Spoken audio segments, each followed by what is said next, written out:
Today I'm going to be reading you a book called Grace for President. Let's jump right in. One Monday morning in September, Mrs. Barrington rolled out a big poster with all of the president's pictures on it. Grace Campbell could not believe her eyes. Where are the girls?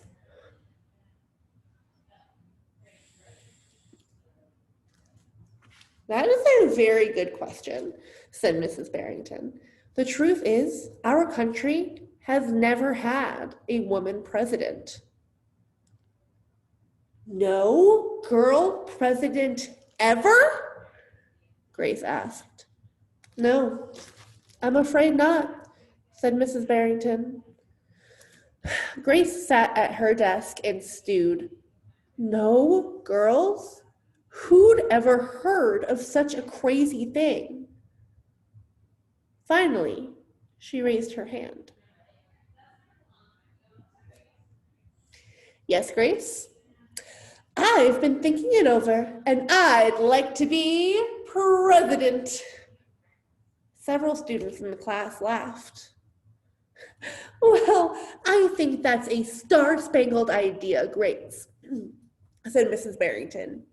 In fact, we have our own election right here at Woodrow Wilson Elementary. The snickering in the room stopped. Grace smiled. Would anyone else like to run for president? Mrs. Barrington asked the class. Nobody raised their hand. Becoming president was going to be easy, Grace thought.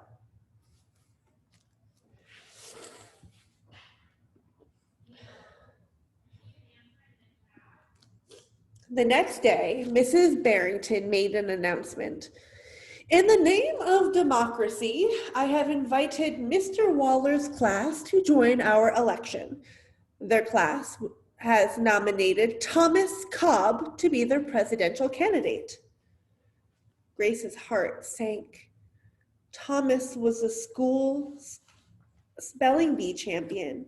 His experiments always took the blue ribbon at the science fair, and he was captain of the soccer team. Becoming president wasn't going to be so easy after all, Grace thought. The teachers put the names of all 50 states and the District of Columbia into a hat. Everyone except for Grace and Thomas got to choose a state. I'm Texas, said Anthony. I'm New Hampshire, said Rose. I'm Michigan, said Robbie. What does the number 16 mean?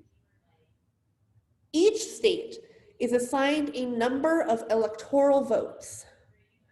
That number is determined by how many people live in that state, said Mrs. Barrington. Each of you will be a representative of your state. Altogether, our country has 538 electoral votes, Mr. Waller explained. On election day, the candidate who receives 270 electoral votes or more wins the election. Why 270? Asked Rose. That's more than half of all the electoral votes, Mr. Waller said. Becoming president really wasn't going to be so easy, Grace thought.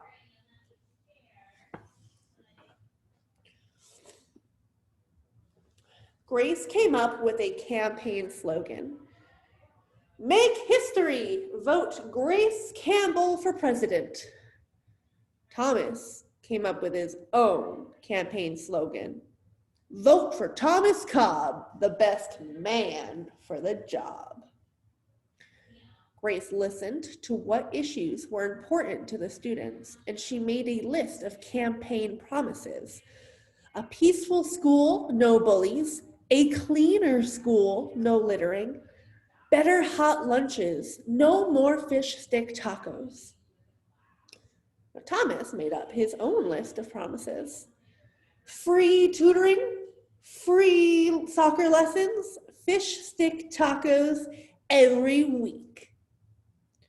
Grace made campaign posters and buttons, and Thomas made posters and buttons too.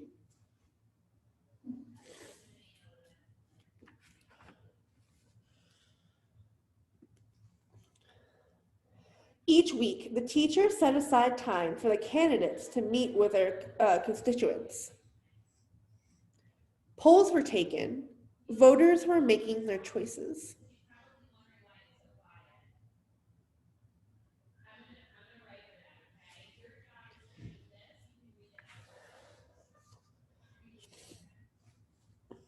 Grace continued to campaign. At recess, she gave speeches. During lunch, she handed out free cupcakes.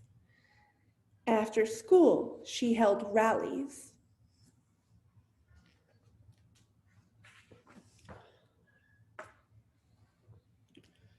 Meanwhile, Thomas wasn't worried.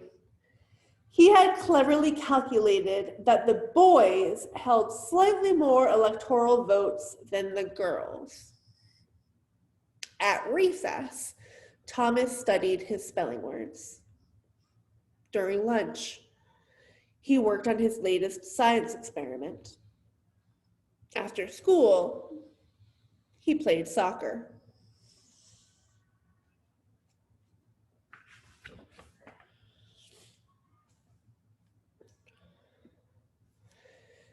Even before the election, Grace made good on her promises. She joined the safety squad. She organized a school beautification committee, and she volunteered her time in the school cafeteria.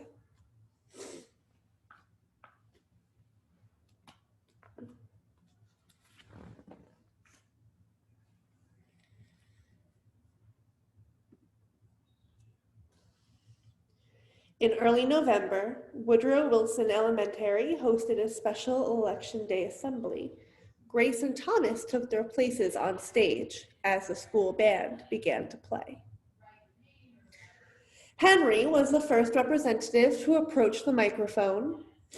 The Yellowhammer state of Alabama casts its 9 electoral votes for Thomas Cobb. Fletcher said, "The last frontier state of Alaska casts its 3 electoral votes for the best man for the job, Thomas Cobb." The Grand Canyon state of Arizona casts its 11 electoral votes for Grace Campbell, Hannah called out. And so it went. State after state after state cast their electoral votes. The scoreboard in the gymnasium kept track of the totals. The voting demonstration was quickly coming to an end. Clara approached the podium.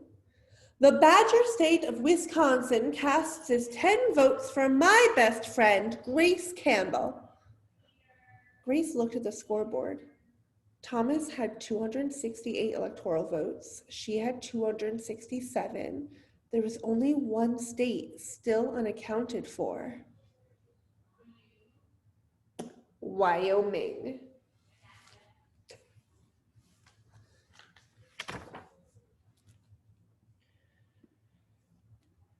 Thomas grinned. Grace felt sick. Sam walked up to the microphone. He looked at Thomas. He looked at Grace. He looked down at Grace's handmade flag. Sam didn't say a word.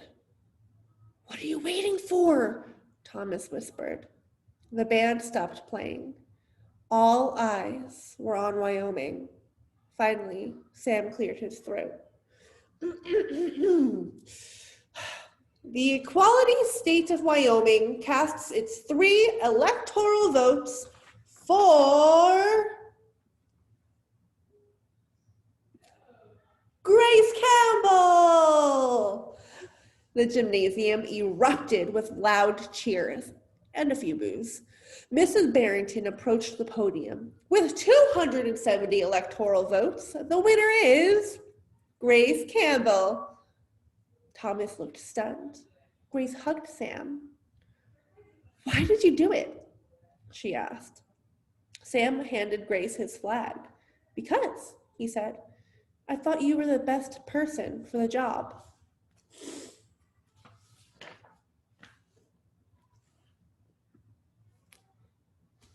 The following week, students in Mrs. Barrington's class were preparing for the Career Day presentations.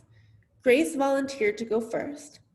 She stood at the front of the room and glanced at the poster still hanging on the wall. My name is Grace Campbell, and when I grow up, I'm going to be the President of the United States.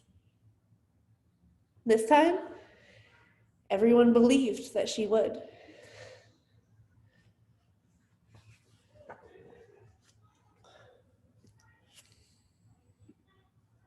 I really like the ending of this book because without words, the author is showing us that her dream came true. Here she is getting sworn in front of the Capitol building as an adult to be President of the United States. And her face got added to Mount Rushmore.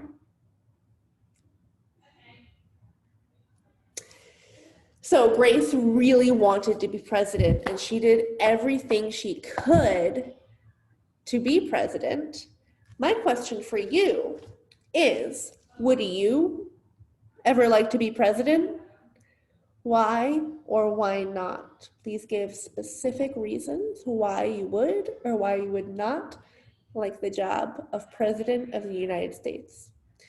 All right, I can't wait to see your answers over on Flipgrid, and I will see you guys soon. Bye.